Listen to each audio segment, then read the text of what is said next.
sɔgɔmada fɛ nɛgɛ ɲɛ 7 tɛmɛna ni sanga 30 ye Mali kɔnɔ. An ka foli bɛ aw ye. VOA Bambara ka tabale gosika ye nin ye VOA Afrika kunnafoni turukalaw kan. Mariam Kuyate. An balimaw aw ni ce aw ka lamɛnni la nin ye tabali kɛnɛ sigilen ye. Aw ka bi kunnafoni ɲɛbilaw olu de filɛ ninnu ye. Mali, Burkina Faso ani Niger soldasi minnu bɛ fanga kunna ni waati in na. O y'u boronnɔ bila bɛnkan sɛbɛn dɔ la sibiridon ni ka lafasali tɔn dɔ sigi sen kan lakana okumu kɔnɔ min yɛrɛ bɛ wele ko Chat Liptako Gourma. An bɛna ɲɛfɔli kɛ aw ye o koɲa kan. Nin jɛɲɔgɔnya kura min sigilen filɛ ni jamana saba ni ɲɔgɔn cɛ, Burkina Faso ani Malien dɔw olu bɛna u ka yetaw ɲɛfɔ an ye. O kɔ, Dr Ali Tunkara ale ye sɛgɛsɛgɛlikɛla ye lakana bunakun kan, a bɛn'i da don nin jamana saba in kan ni bɛnkan sɛbɛn kura in na. An bɛna taa Bandiagara marabolo fɛnɛ kɔnɔ lajɛ dɔ kɛla yen nɔ yaasa ka basigi sabati. Bitala kumabaw olu de filɛ ninnu ye minnu bɛna fara kunnafoni wɛrɛw kan Mali kɔnɔ ani Mali kɔ kan. Daji Balawe ale bɛna yamariya d'a ma sɔɔni nin k'u walawala aw ye ka bɛn sanga 30 ma. A y'aw bisimila.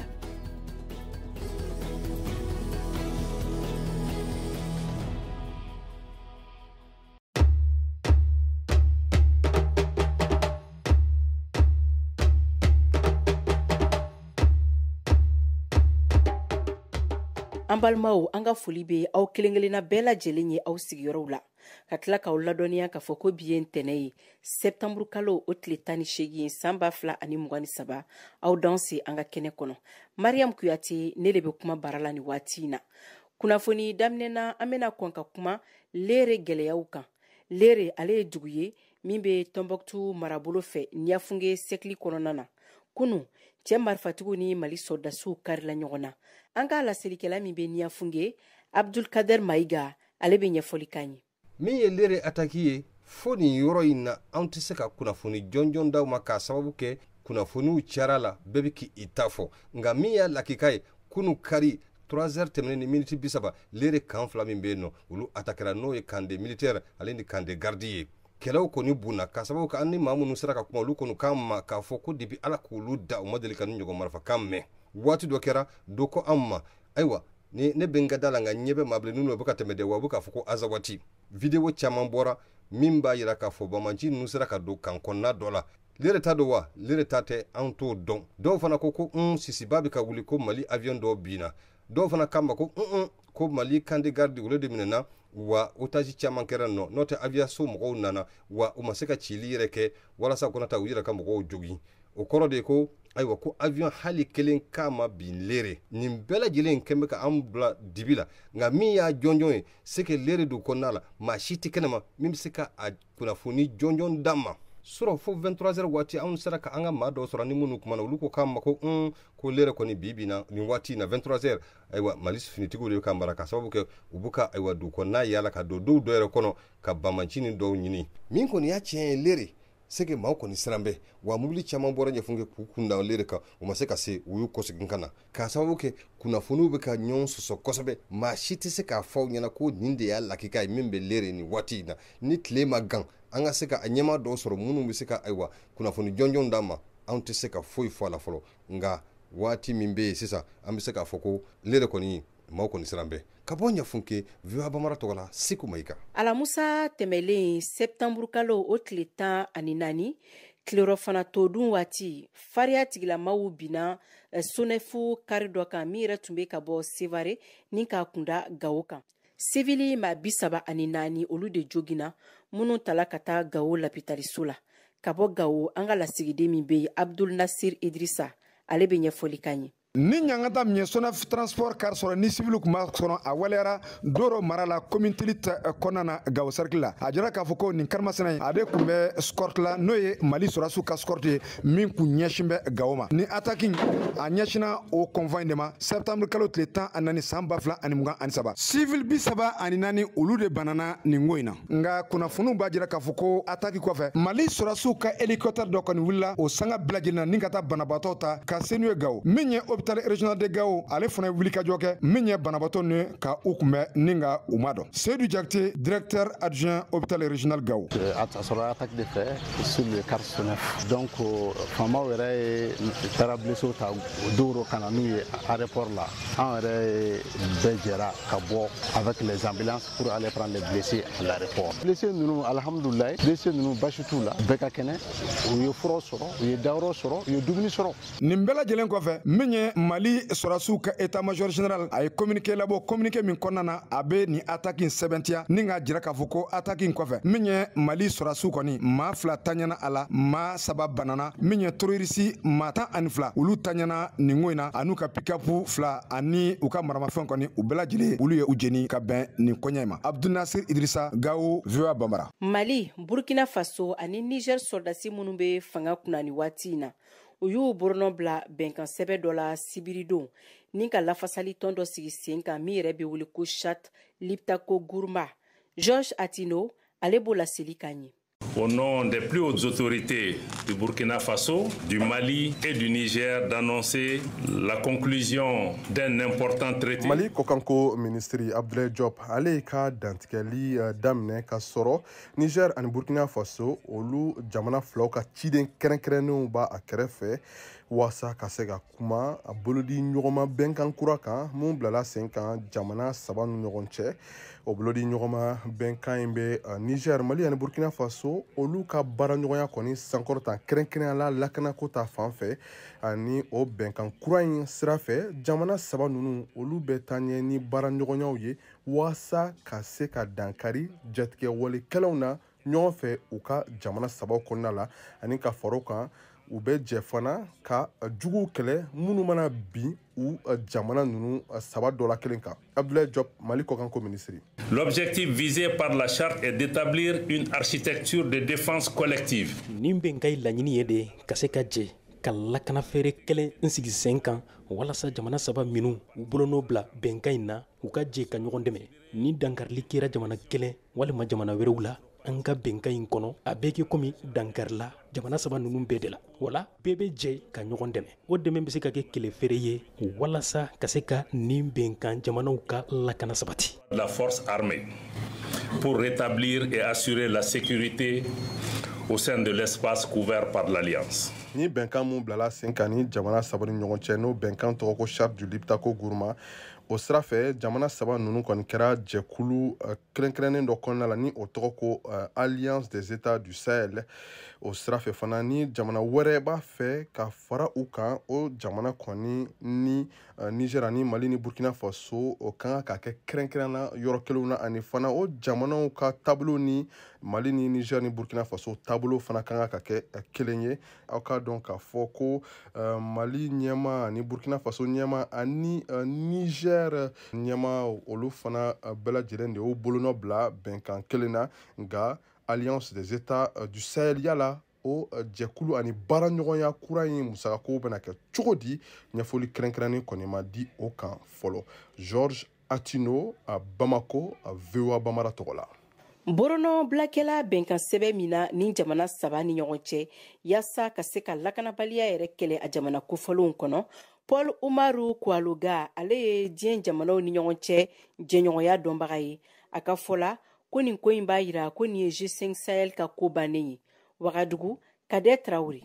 I n'a fɔ Allemagne, Autriche, Hongrie ani Italie to farala ɲɔgɔn kan cogo min na san 1882 ka jɛnkulu dɔ bila sen kan min tɔgɔ tugu Triple Alliance walima Faransi, Russie ani Royaume-Uni tun ye Triple Entente bila sen kan. Burkina Faso, Mali ale ni Niger olu fana ye fara ɲɔgɔn kan jamana jɛnkulu dɔ sigi sen kan min tɔgɔ ko Alliance des États du Sahel. Nin jamana 3 ninnu ka présidentw ye o tigɛ nɔnbila min kɛ bɛnkan sɛbɛn gafe dɔ kɔnɔ o kun tɛ dɔwɛrɛ ye ka se ka lankana ko sabati olu ni ɲɔgɔn cɛ ani ka bɛnkanni walikɛlaw gwɛn ka bɔ u ka jamanaw kɔnɔ. Nin gafe nin kɔnɔna ko jɛnsɛnni kɔ min ye traité Liptako Gourma ye Umaru Koualouga n'ale ye lɔnnikɛla ye ka taa jamanaw ka tigɛli ɲɔgɔnmakow ma ale ko Alliance des États du Sahel kɔni o nana G5 Sahel le sudon. L'Alliance des États du Sahel est en réalité un format réduit. Ni jɛnkulu min ko Alliance des États du Sahel G5 Sahel fitinin malo ka lakɔrɔ kan ko o dugu saba lo baara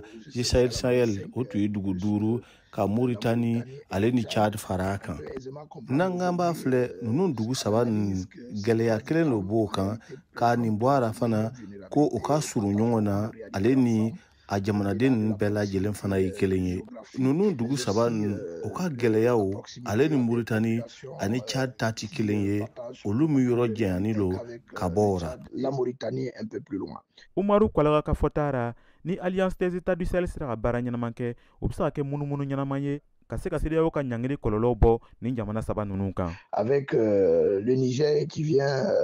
désormais fait partie des États qui sont aujourd'hui dirigés par des militaires. Niger fana bena sorasi fanga bolora ni jɛnkulu ni a bɛna malari kɛ ɲangari min bɛna bɛn ninnu jamana ninnu kan Burkina ni Mali n'olu ma kalata sarati bato ale ni Niger min bɛ ɲangari yɛrɛ kɔnɔ ka ban. Ne respecte pas le calendrier convenu avec la CEDEAO et le Niger aujourd'hui qui ploie déjà sous le coup de fortes sanctions. Nka sera min bɛ se ka sɔrɔ Alliance des États du Sahel ɲɛnamayali la o ye nafolo sɔrɔko ye o le kosɔn Paul Umaru Kwalaga ka fɔtara ni jamana saba ninnu ma se ka nafolo sɔrɔ yaasa ka se ka baara kɛ a bɛna kɛ gwɛlɛya ye olu ma. Je pense que c'est la question fondamentale, la question du financement. An bɛ ɲininkali fɔlɔ min di an yɛrɛ ma ni jɛnkulu ni a bɛna wari sɔrɔ cogo min k'a ka musakaw kɛ n'a ye G5 Sahel ma ɲɛ musakako lo kɛra a yɔrɔ belebele ye nka an lani baara dugu mun fara ɲɔgɔn kan o y'o hakili falen caman kɛ n hakilina taara unu jɛnkulu ni o fana bɛna fɛɛrɛ dɔw sɔrɔ o ni ɲɔgɔn cɛ. Aussi accompagner cette nouvelle initiative. Jɛnkulu kurasigi dɔrɔn tɛ a kuntilenna ye a ɲɛbɛlɛ fɔlɔ o ye ka se ka baara kɛ yaasa ka se ka jamana saba ninnu denw bɔ tɔrɔkɔ ani lankanabaliya kɔnɔ. Nin tun ye Kadaye Tarawele kumakan ye ka bɔ Wagadugu, Burkina Faso. Maliden caman fɛnɛ ka fɔ la ko jigiya caman bɛ ni bɛnkan sɛbɛn kɔnɔ. An k'u lamɛn Lamisa Sangare ale ka kuma bara la. Ne tɔgɔ Yakuba Kulibali. Nin ye jamana kɔnɔdenw yɛrɛ ka laɲini ye depuis waati jan. Fanga jaso kɛla min kɛ an kɔni an ye kumakan fɔlɔfɔlɔ minnu kɔni mɛn ka caya o ye jamana saba ninnu ka fara ɲɔgɔn kan ka kungilinnaw kɛ kelen ye ka kɛlɛw kɛ kelen ye mais min kɔni kunpan kɔni bɛ jamana kɔnɔdenw na o de ye nin bɛna labaara cogo di. Ne yɛrɛ kɔni fɛ hali nin yɛrɛ fɛnɛ bɛ se ka kɛ sababu ye G5 ma se ka se yɔrɔ min na nin bɛ se ka tɛmɛ yen kan. U ye ka nin bɛ réunion min kɛ ne kɔni ka hakilina na nin bɛna kɛ dɛmɛba ye ni jamana saba ni ɲɔgɔn cɛ. A diyara ne ye kosɛbɛ yɛrɛ de parce que pour que an bɛ se ka jɛ ka terrorisme kɛlɛ cogoya min na ka gɛlɛn jamana kelen ka se ka terrorisme kɛlɛ ni jamana saba ni bolo di ɲɔgɔn ma a bɛ se ka kɛ yɛrɛ dɔw yɛrɛ bɛ se k'i kana bɔ ka fara an kan tuguni. A balimakɛ Bakari Dɔ mankan ye a bɛ kɛ sababu ye ka camanba de bɔ jadisiko la filanan a bɛ kɛ sababu ka jadisiko ban Afiriki bɛɛ kɔnɔna la. Jamanadenw mako tun bɛ fɛn min na o de ye nin kɛlɛ kun bɛna fɔ an ci bila ka taa fo ye dɔw cikan mɛn. Ne ye Yakuba Jara de ye ka bɔ Kati. Ne kɔni ka hakilina na kɔni a bɛ se ka kɛ ni CEDEAO fana hakilina min b'a la a bɛ se ka dɔ bɔ a ka hakilina la ka ɲɛsin an ma. Dictateur groupement nin ye sibasuma ni sigilen farafin den bɛɛ lajɛlen kelen kelen ye i bɛ yɔrɔ yɔrɔ an jɛra de ka jiwoyo kunbɛn an jɛra de ka kabakurun kunbɛn i bɛ fɛ k'i ka jamana lakana ka sécuriser ka ɲa n'a don dictateur groupement na n'a y'i ja a fɔ a ma ko petit l'OTAN l'Afrique n'a y'i ja a fɔ a ma ko futur l'États-Unis d'Afrique. Bon groupe sigilen a diyara an ye jamanaw ka fara ɲɔgɔn kan ka terrorisme kɛlɛ baara ɲuman don parce que a bɛ jamana kɔnɔdenw jigi sigi bɔ jamana saba n'a fɔra k'u ka fara ɲɔgɔn kan k'u ka u hakilina kɛ kelen an bɛ Ala deli k'o kɛ ɲɛtaga ye. Ne bolo nafa belebele de b'a la parce que a bɛ kɛ sababu ye banbaganci minnu bɛ tiɲɛni kɛ ka bɔ Niger ka don Mali kɔnɔ ou bien ka don Burkina ka don Mali kɔnɔ ka bɔ Mali kɔnɔ ka don ni jamana kofɔlen fila ninnu na a bɛ kɛ sababu ye ka dan sigi o la. Ne ye Kadija Kuyate ne bolo jigisigi fɛn don se ka da kan n'a a ma ɲɛ ko anw ye musow ye wa an ye sifinw ye fɛnɛ jamana don n'i ko jamana i ko muso donc n'u jɛra tantɔ ka bɛn kelen ma ka kan kelen fɔ mɔgɔ tɛna se an na mɔgɔ tɛna ɲɛdɔnya kɛ an na fana. Je pense que u sumara nin fɛ dɔɔni yɛrɛ quoi parce que bon expert kɔni y'a yira que mɔgɔ kelen tɛ se ka nin kɛlɛ kɛ quoi donc ni jamana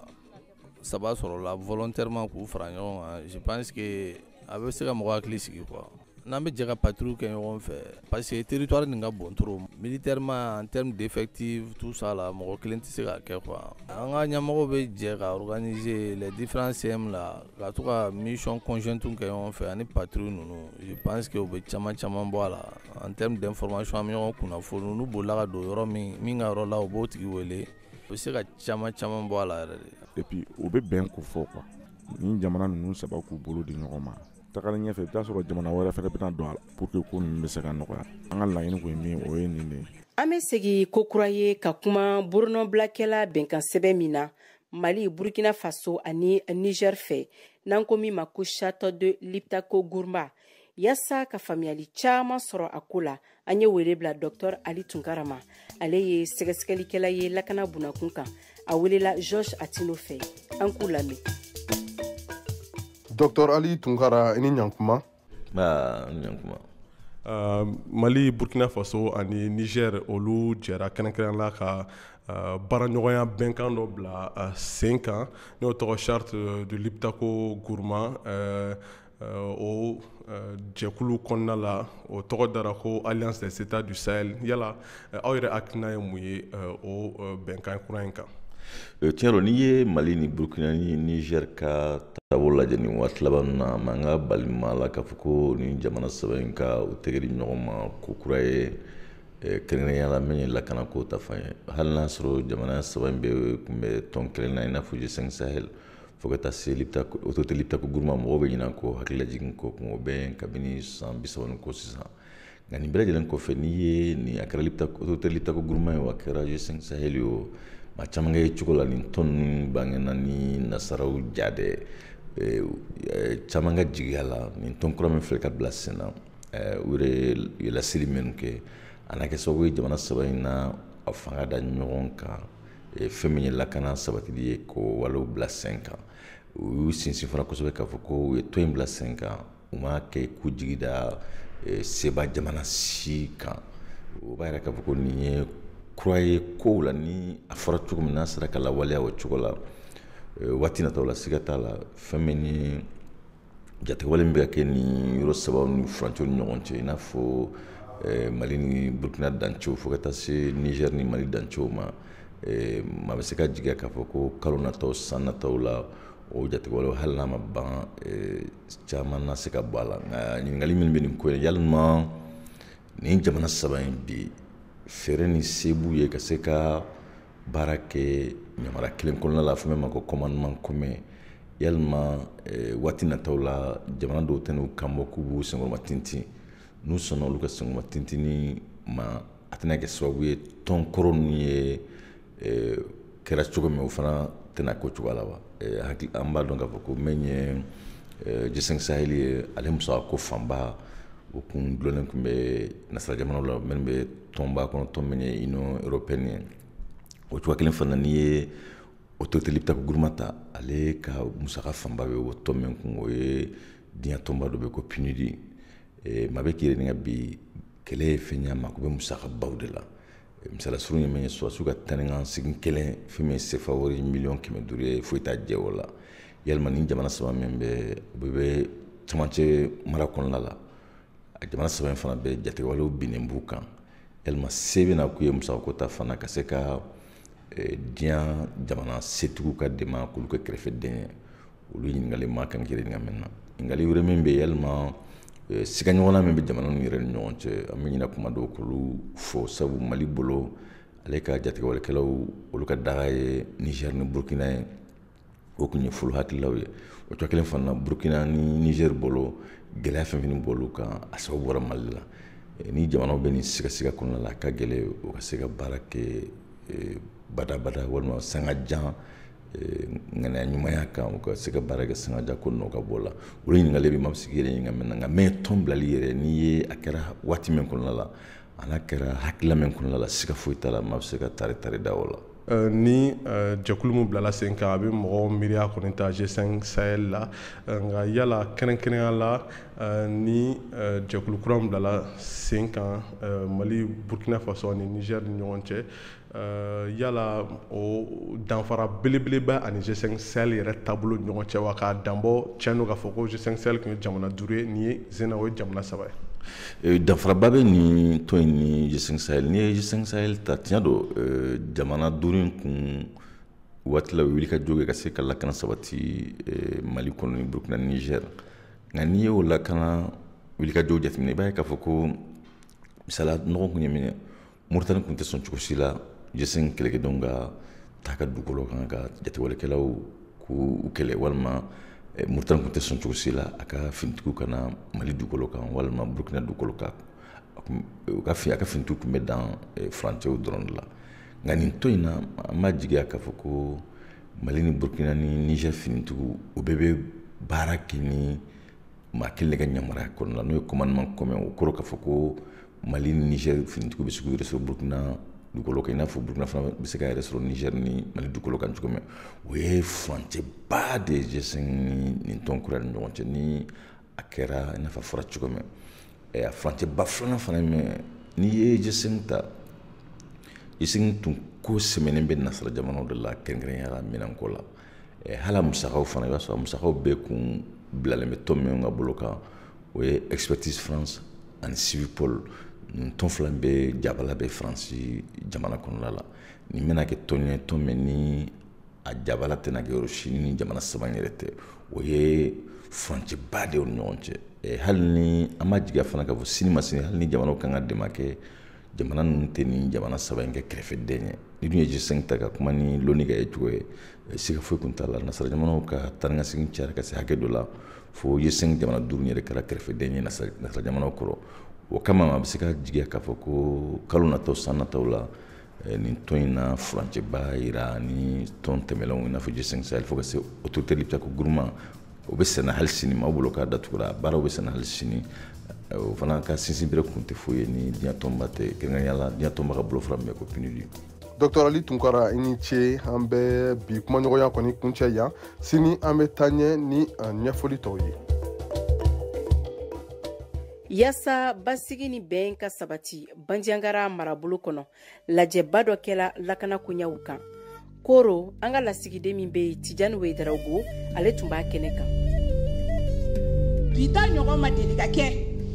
kɛlɛ ni kɔni banna aw sɔnna a banna aw ma sɔn a banna Ala k'a to aw ka sɔn kɛlɛ in ka ban anw kɔni musow wasara kunɲɔgɔn tɛmɛnen don labanw na bɛɛ lajɛlen kɔni ye kan bɛn di ɲɔgɔn ma lajɛrɛ dɔ senfɛ Bandiagara dugu kɔnɔna na laɲini kelen min bɛ lajɛrɛ in na o de ye fitinɛ min bɛ Mali camancɛ yanfan na fɛɛrɛw ka ɲini u ka se ka ban cogo min na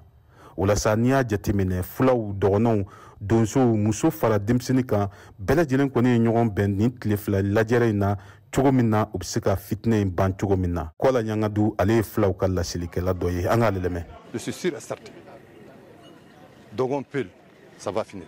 bɛɛ y'a ta fɔ danamasaw y'a ta fɔ société civile y'a ta fɔ gouvernement y'a ta fɔ yala représentant kungo kɔnɔ mɔgɔw u ka représentant bi yan olu y'a ta fɔ u ye min fɔ a tɛ wuli. nin tile fila baara ninnu bɛɛ lajɛlen nun donna jɛkulu fɛ ni o ye cadre de concertation ye pour la paix ye ni o yɛrɛ ye jɛkulu ye mun kɔni bɛ ka baara kɛ bɛn ni kelenya o bɛ se ka segin ka na Mali camancɛ yanfan na cogo min na Paul Togo ale y'o jɛkulu ɲɛmɔgɔ ye an k'ale lamɛn. an bɛɛ lajɛlen de sɛgɛnnen don nin ko in na a waati kun sera an ka fara ɲɔgɔn kan ka kuma ɲɔgɔnyaw k'an ni ɲɔgɔn cɛ ka se ka ɲɔgɔn faamu cogo min na i n'a fɔ an ka maakɔrɔw kun b'a kɛ cogo min na bawo n'a kun mana gɛlɛya cogo o cogo olu kun bɛ fara ɲɔgɔn kan kuma ɲɔgɔnyaw o kun b'a ban n'an ɲɔgɔn faamu fana an kana kɛ dala kuma ye bawo n'an ye bɛnkan ta il faut que an ka waleya bɛɛ lajɛlen k'a ye. kabini fitinɛ in kɔni daminɛna Mali camancɛ yanfan na Bandiagara marabolo kɔnɔna na maa caman de bɔnɛna u nin na dugu caman dangarawalew ɲɛsinnen kama u y'u ka dugu bila ka taa dugu wɛrɛw la sirabakan tanikɛ seginw o fana gɛlɛyalen don bawo dangarawalew kun bɛ kɛ o kan kosɛbɛ muso caman kɔni kɛra filiyataw ye i n'a fɔ coup de dole b'a ɲɛfɔ an ye cogo min na u ka laɲini de ye kɛlɛ in ka se ka ban bawo u ka fɔla musolakaw de sɛgɛnnen don nin ko in na. Nga sabali ala yɛrɛ de kama an ka bɛn wala musow sɛgɛnna musow sɛgɛnna a ye sabali koyi wala a ye sabali an sɛgɛnna n'an ka bɛ kuma an bɛ kasi an sɛgɛnna. kɛnɛ in kɔnɔna na maa minnu kɔni kɛn bɛ ka marifa ta n'u kɔni bɛ kungo kɔnɔnaw na u ka ciden kun bɛ lajɛrɛ in senfɛ wa u nan bɛ ni fɛɛrɛ dɔw ye mun b'a to fitinɛ in bɛ se ka ban cogo min na o misali dɔ ye ko donso minnu sigilen bɛ siraba min n'an b'a wele ko RN15 olu ka se ka wuli ka bɔ maaw ka taa ni ka segin o bɛ se ka nɔgɔya cogo min na Umar Gindo ale ye Dana Amasagu ka lasilikɛla dɔ ye an k'ale lamɛn. n'an y'u kumakanw sɔrɔ k'a fɔ ko dangarawalew tɛ kɛ bilen ka ɲɛsin duguw ma ale ni taamakɛlaw ma an fana b'an ka checkpoint wuli ka bɔ siraba in kan il faut que jamana ka sɛbɛntiya an ye k'a fɔ ko n'an wulila ka bɔ yen ko foyi t'an sɔrɔ o la an bɛ wuli baw an fana sigilen bɛ k'a fɔ k'a ka d'an ye o tɛ an sigilen don an bɛ ka jamana de lakana fɛɛrɛ minnu b'a to nin fitinɛ in bɛ se ka ban dɔgɔnɔ jamana na cogo min na tile fila baara kɔfɛ u kɔni ye laɲini dɔw kɛ n'an b'a wele ko recommandation ni o yɛrɛ bɛ tali kɛ taa ni ka segin nɔgɔyaw ka fara u kan dangarewalew ka ɲɛsin duguw ma ko u ka dabila Sidi Mohamed Elbesir ale ye Bajangara gouverneur ye an k'ale lamɛn. An bɛna ni lajɛrɛ sugu caya walasa fitinɛw ale ni funufunu ninnu bɛ mɔgɔw ni ɲɔgɔn cɛ u ka se ka ban maaw ka se ka yafa ɲɔgɔn ma dɔgɔnɔw ni filaw u ka se ka taama ɲɔgɔn ye ko kura ye u ka se ka taa ɲɔgɔn ka dugu la an b'a baara la fo ka se a dan na. O la sa bɔlɔnw fɛ temigɛrɛnw na i b'a jateminɛ k'a fɔ ko caman ka barodaw bɛ bolila lajɛrɛ in de kan baw u ka fɔla sigikafɔ o dɔrɔn de bɛ se ka kɛ fɛɛrɛ ye nin fitinɛ in ka se ka ban Mali cɛmancɛ yanfan na u kɔni ye k'an bɛn di ɲɔgɔn ma kalo 2 nata walasa u bɛ se ka na layidikanw ka olu kiimɛ cogo min na. Tijani Wedraugo, VOA Bambara tɔgɔ la ka bɔ Koro. Siaka Traore kuma b'i bolo farikolo ɲɛnajɛ kibaruyaw. Farafinnagun kan sinantolantan bunagun kan kunu kari septembre kalo tile 17 san 2023 in na Stade Malien de Bamako ye sebaya sɔrɔ buru ni Aigle Noir kan celu 2 kanankolo u y'a ɲɔgɔndan jaabi ye sinantolantan ɲɔgɔndan don min bɛ don Coupe de la Confédération Coupe Kafu ko don o tour préliminaire ta ko 2nan tagalen hukumu kɔnɔ min bɛ ɲina saison 2023-2024 ko fɔ a ɲɔgɔndan tana Stade du 26 mars la Bamako. Stade Malien de Bamako degeli karamɔgɔ Sekou Sek n'a bɛ wele Bako ka fɔ la ɲɔgɔndan gɛlɛyara o fana bɛ sɔrɔ min fana fɛ. Défaut dɔw banna a défaut ba bɛ an yɛrɛ ka kunnafonidilaw la parce que u bɛ hakilisigi dɔ di balontannaw ma u ka émission na comme si ballon tanna ka sɔrɔ a ma tan kan'a fɔ k'i gagnera ka sɔrɔ ballon ma tan o yɔrɔnin y'an sɛgɛn dɔɔni même premier mi-temps na an ka denmisɛnninw fana kun hakili la u bɛ na Burundi de don dɔrɔn i bɛna tulonkɛ kɛ ka 4 5 ka taa balontan tɛmɛn'o kɔ bɛɛ b'i labɛn bɛɛ b'i jija bɛɛ b'i cɛsiri ni fɛn fɛn bɛ jouer i b'a ta sɛbɛ la i b'i ka ballon tan a kan ka tan cogo min na ni Ala ye garisɛgɛ i kan ka gagner i bɛ gagner. Tile 10 ɲɔgɔndan tagali kɔfɛ ko seginni bɛ tan Sekou Sek Bako Stade Malien de Bamako degeli karamɔgɔ. C'est vrai que an tun t'u dɔn an b'u ka image kelen-kelenninw mais bi an ye équipe ye vivacité min b'u la techniquement ils sont pas mauvais o caman man fɛnɛ la on a des joueurs vifs techniquement u bɛ se ballon-tan na n'i y'a jateminɛ sisan on va à chance égale 50-50 an b'an cɛsiri. Stade supporters bɔra ka caya kamasɔrɔ sanji nana kunu kari Bamako ka kɔn ɲɔgɔndan ɲɛ Sekou Sek Bako. Supporter foli dan t'a la an bolo parce que n'i ye san in jateminɛ ka tila k'a fɔ ninnu bɛɛ bɛ se ka bɔ so ka n'u sigi k'an soutenir franchement il faut leur tirer les chapeaux k'u fo ka segin k'u fo et ça de fɛn fɛn kɛ bi supporteriw ka cɛsiri n'u ka baara kelen de don sinon olu tɛ fɛn sɔrɔ a la ni mɔgɔ bɛ fɛn sɔrɔ a la anw de b'a sɔrɔ a la mais u ta ye nisɔndiya min ye halisa an bɛ Ala deli yarabi Ala k'a to an k'o d'u ma don o don. Ka kɔn Stade Malien de Bamako ka ɲɔgɔndan ɲɛ sibiri tɛmɛnen septembre kalo tile 16 san 2023 in na AS Real de Bamako binna Mauritanie FC Nouadhibou ɲɛkɔrɔ kanankolo celu 3 ɲɔgɔndan don min bɛ don Ligue africaine des clubs champions tour préliminaire ta ko 2nan tagali hukumu kɔnɔ Drissa Jara AS Real de Bamako jalatigi y'a jira ko ɲɔgɔndan gɛlɛyara nka o bɛna baara kɛ walasa kɔsegini ka nɔgɔya. Ani Mauritanie ka balontan jateminɛ i b'a sɔrɔ an ye occasion sɔrɔ u ma o occasion sɔrɔ u ye occasion min yɛrɛ sɔrɔ 3 occasion u y'a essayer o de don parce que mɔgɔ caman de b'a la u ma se niveau la o dɔrɔn na fɛ n'o tɛ k'a fɔ ko an engagé don très bien et puis an ye conseil lamɛn an ye baara k'a kan parce que début ye 1 bɛ don an ye essayer an bɛ bɔ de pour que an bɛ se ka taa bi an kɔni b'an préparer découragement kɔni t'a la an bɛ coach ka consigne suivre pour que an ka se ka taa match gagner machallah. Stade Malien de Bamako ale ni AS Real de Bamako Mali sirantolantana tɔn 2 don minnu bɛ ka Mali jɔyɔrɔ fa kafu ka farafinnagun sirantolanta ɲɔgɔndanw na minnu bɛ ɲina saison 2023-2024 ko fɔ VOA Bambara tɔgɔ la Bamako Siaka Traore ka laseli don. Fufu kelen mugan ani naani 30 40 ani 7 10 ani 6 o ye an ka nɛgɛjuru sira ye a bɛ se k'o kɔgɔri ni ka aw ka cikanw to an ye nka aw kana ɲina aw tɔgɔ n'aw sigiyɔrɔ a bɛ kɔn k'o fɔ ka sɔrɔ ka cikanw tugu o la musolakaw a y'an wele ka caya. ayiwa an balimaw ni ne bena dan sigi bi tabale ye kunnafoniyaw la min laseli kɛla aw balimamuso mariam kuyate fɛ ka bɔ bamako dadi balawe ale bolo be nɛgɛ karafew la kabini ameriki jamana na an be aw bɛɛ lajɛlen fo ka foli kɛrɛnkɛrɛn an baaraɲɔgɔnw bɛɛ lajɛlen ye minnu y'an dɛmɛ nin baara in kɛko ɲuman na ni ala ma basi kɛ sini tabale ye kunnafoni kura kɛnɛ be sigi nga aw kana ɲina an ka nɛgɛjuru sira o labilalen do aw bɛɛ lajɛlen ye o ye 001 20 24 30 47 16 aw ni ce aw ka tulomajɔ la ala ka tile hɛrɛ